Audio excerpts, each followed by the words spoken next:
Confession. I just got baptized for the free first class ticket to heaven.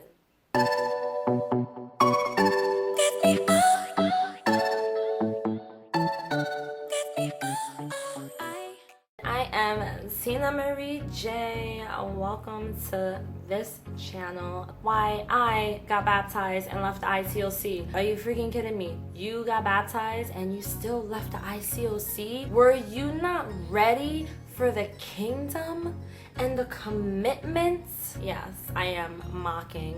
When you get baptized, that means you're supposed to stay in that church, and if you leave, then your baptism was not real. That's the confusing part. Why is it not real? So now I guess I should not have gotten baptized. I didn't know what I was doing. Yes, this is exactly what it is.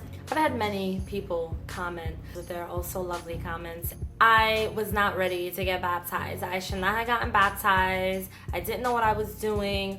Why would you leave? You were never ready. They should have known you weren't ready. That was their fault on their part for even allowing you to do studies. And I'm just like, I mean, really think about it. How dumb is that? If you get baptized in the ICOC, there is no reason you should have to stay. The only reason that you should stay is if you actually want to stay.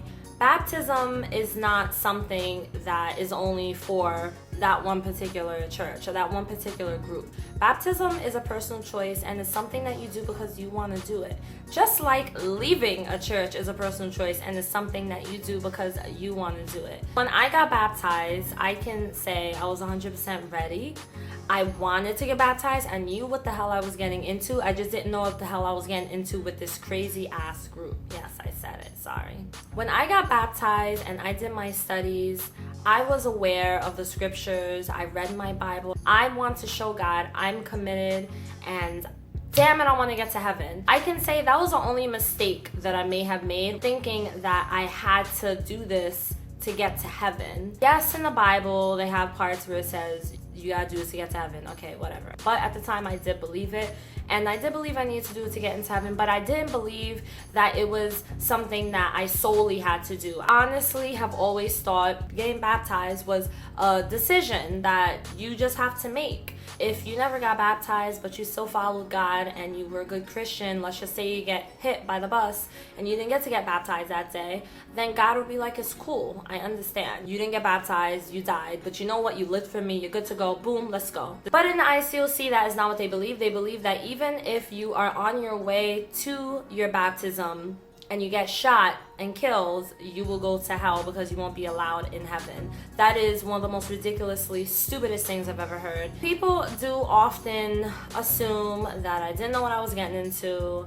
I was not ready. I should not have done my studies. First of all, no one gets to decide if I get baptized. I get to decide. It's not the discipling partners. It's not the leaders. It's not the church. Tina decides. It's something I'm doing for me and for my life. I understand if you go to a church and they want you to do studies before you get baptized. I think it is good that you do know what baptism is and what it's not, and what is the purposes, the main purposes and reasons of having a baptism in the first place. But I don't think the study should be as a way to test your faith or to test you to see if you're ready to commit to their ridiculous rules and commitments that you have to make to them. That is basically manipulating. So ICOC, you definitely need to stop trying to force people by convincing them with your insane thinking that they need to commit to your church in order to get to heaven. There's way too many rules. And then you wonder why so many people end up leaving. I mean, seriously, can you blame them? Who would want to remain a part of a church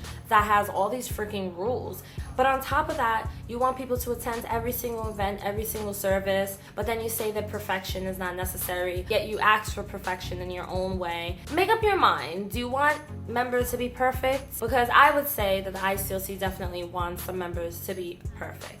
After I got baptized, I started to see how insane their thinking, their mindset was, and I had a very hard time allowing myself to believe like they did. Now don't get me wrong guys, there are a lot of great people in the ICOC. As much as I do talk about them and they probably feel like I'm bashing them, how dare we say anything that's true about them. Yes, there are good people in the ICOC and the ICC, but like I always say, the majority of the issues with this specific church outweighs the minority of the good people that are in this church. Point is that I just didn't want to be a part of the church anymore. It didn't sit right with me and it felt forced. I was forcing myself to believe everything they taught me. I was forcing myself to behave like them, forcing myself to be like them, forcing myself to think like them. After a while, a person gets tired of that. I was tired of being brainwashed. Seeing people getting hurt in the same church was my last straw for me. It was enough for me to say, that's it. I cannot do this anymore. I'm not like you. I cannot hurt someone and put someone out of a church the way you just did, because that's just not who I am. It's not my nature. Conclusion to this video: if any of you were baptized in the ICOC and you have people telling you that you got baptized for the wrong reasons, that you weren't ready, blah blah blah blah blah, throw it away, throw it out your mind. Don't even let that bother you. Easy, simple solution: go find a new church where you feel like you could be yourself and you can also experience spiritual growth, because at the end of the day, we all are looking for some spiritual growth. Whether you are a believer, whatever your thing is, do not feel guilty for leaving. That is on you. No one can tell you what to do. No one can tell you you must remain a part of this church. That alone is wrong, as if the people in that church are the only ones who are clearly going to go to heaven, which is ridiculous. As long as you're happy with what you're doing, don't let anyone make you feel like a bad person for doing so. I love you guys all so much. Check down below in the description box for my email and for contact. That is on social media, Facebook and Instagram. Also, I still have my coaching program. Don't forget that if you want to do a podcast interview with me sharing your experience, then send me a message on social media or an email and we can set that up. I will see you guys in the next video. Enjoy your day. I love you all so much.